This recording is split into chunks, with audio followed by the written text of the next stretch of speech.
What's up? It's your boy Carcino here. Let's get into it. Now, for many reasons, we didn't talk about the Charlo brothers on our platform.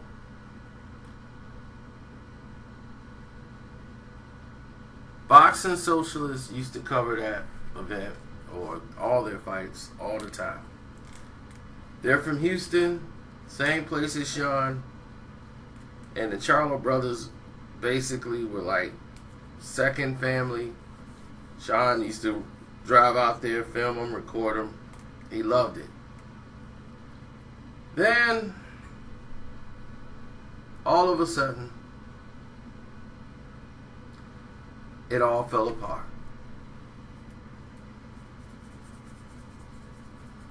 As an upcoming fighter from Philly, J. Rock Williams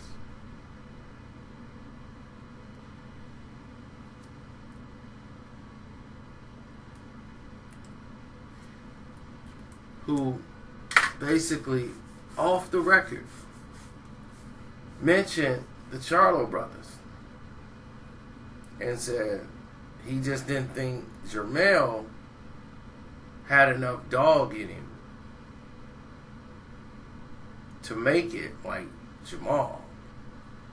Jamal is the one he gave the majority of the credit to. It's like, yeah, nah, he for real. But Jermell, I don't think he got enough, dog in him to really take it. He wasn't really saying nothing really negative. He just didn't see Jermell as having the fortitude to come forward where Jamal would go all out in the ring and, go for it. So, when we wrote the piece, we named him Not. We put anonymous. And he questioned, his heart when the fights get tough. He didn't think he had the heart to do it, which I disagreed. So, in the article, it basically says his point, my point. But when the article comes out, people just read the title and didn't read the article and sent it to the Charlo brothers, where we actually defended Jermell Charlo, because Jermell showed nothing but heart. He showed how he had to use heart to win against Demetrius Hopkins.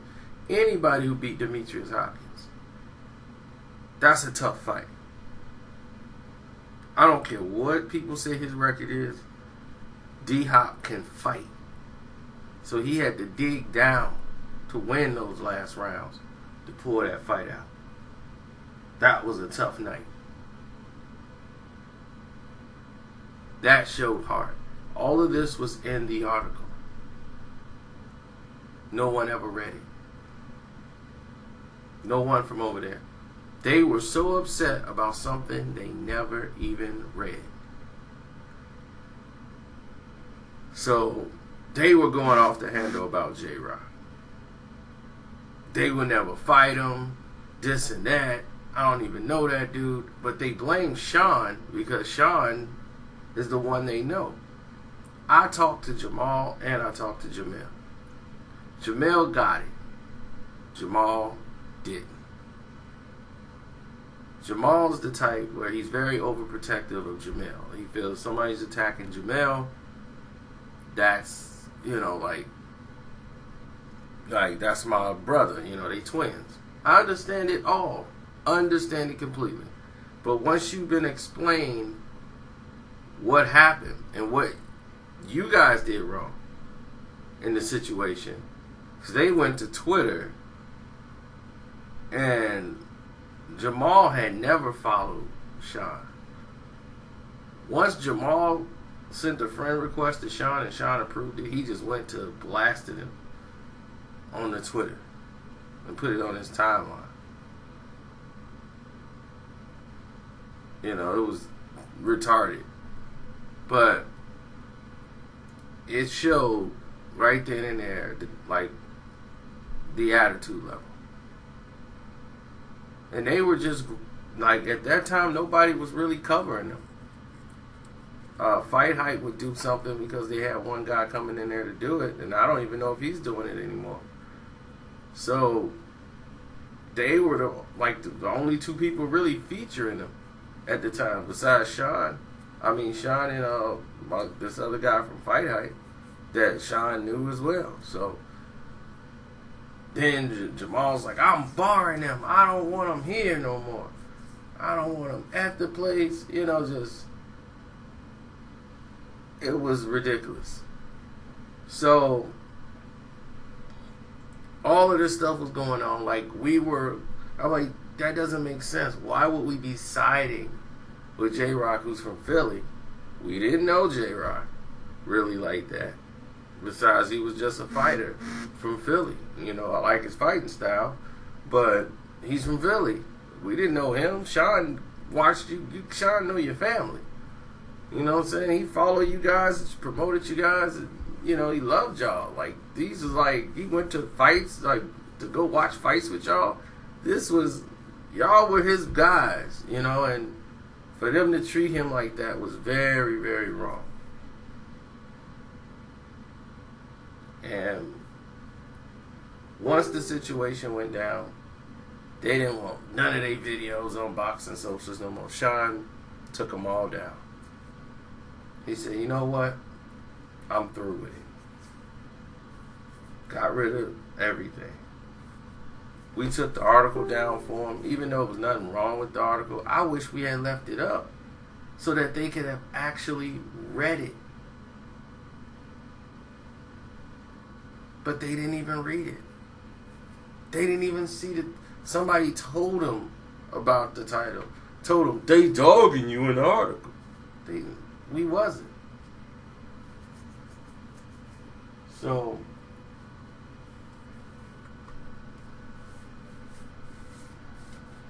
it was a bad situation at that time. But we just stayed away. At least from my end, we just stayed away. I did post fights and talk about the fight, but basically, I don't dwell on anything that happened back then.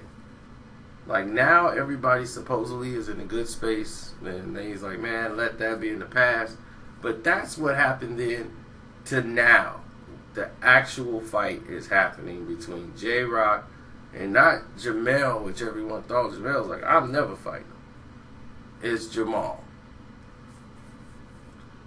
And they say they all cool, they respect each other and everything else because they both, with Al Heyman and all that. But deep inside, I know they remember everything. And this fight might be explosive. But I have it as a tale of two fights.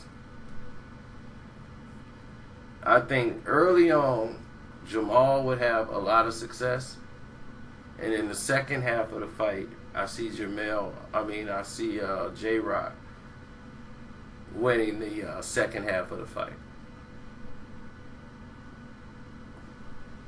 But early on, I think the sharp jabs and the punches, from Jamal will keep J-Rock out of his rhythm for a little bit. And then I'd say in the second half of the fight, because Jamal seems like he fights with a tight fist, and he's real sharp early on. Then he kind of loses his sharpness a little bit in the second half of the fight. And that's normally where J-Rock gets his groove going. Like, if he gets a rhythm, it could be a long night. And he's an attrition fighter. Like, he gets better as the fight goes on. So, it's going to be a tale of two fights. I have it being very close on the scorecard. A draw wouldn't surprise me. But I'm leaning towards J-Rock because I got him winning the later part of the fight. The latter part. So the judges might be influenced by what happens in the last part of the fight rather than what happened in the first 5-6 rounds. And in boxing, you have that. You have that, where judges are mostly influenced and they give most of the credit to the guy who won the last 6 rounds. Because that's saying if the fight kept going, the longer this fight's going, this guy is in a rhythm. This guy could keep going all night winning rounds.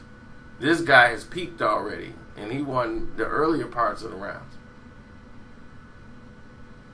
All that stuff is forgotten by the time you get to the second half of the fight. So they always would lean normally and give the guy who win those championship rounds. That's why they say these are important rounds, because these are the last rounds the judges are going to see. This is the last rounds the people are going to see in this fight.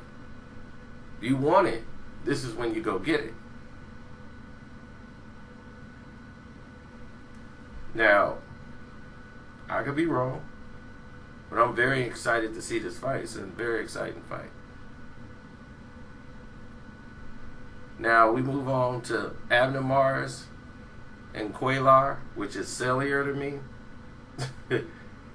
I mean, that's just how I see it and view it. I talked about this on ropeadoperadio. You can go and watch that show, listen to the podcast on ropeadoperadio on blogtalk.com. And we went over this last night. But the way I look at it, it's like, come on, man. This is the most epic card to open up Richard Schaefer's Ring Star Boxing. And what a way to open up. To have these two fights with young talent, and you're going to see guys ready to throw their hands. Cuellar and Abner Mares. And you know, I'm the biggest Abner Mares fan there is, but you know, I think that this fight here is going to be a difficult fight for him as well. Abner's very good at counterpunching, bringing his type of fight forward. He reminds me a lot of Danny Garcia, except, you know, they both don't jab a lot. They basically throw power punches with their jab hand, and it's very weird. They don't know how to set something up really off the jab. So when you see somebody like Abner Mares, who throws a lot of power punches, he puts his head down and really just digs in with power shots, you're kind of wondering, like, what would happen to him? Like, if he just jabbed. If this guy actually used his jab consistently in a fight, he would be dangerous. Abner can punch. It's just that, will he be able to take the shots from these bigger guys? And Cuellar is a guy who can crack. He has a devastating right hand. And, I mean, the guy can box. He stays behind a jab, but he's not afraid to mix it up too. But I give him the advantage due to the jab. I think his boxing ability and his reach and use the jab and keep that distance is going to make it an exciting fight, because Abner will put his head down and go for it. But I do have Cuellar winning this fight by decision, or I don't know, probably by cuts too. Might stop Abner. I mean, it's tough. But right now, I got to lean towards that one. So, enjoy the fights. You got a lot of fights this week, man. This Saturday's going to be rough. It's your boy Carcino. I'm out.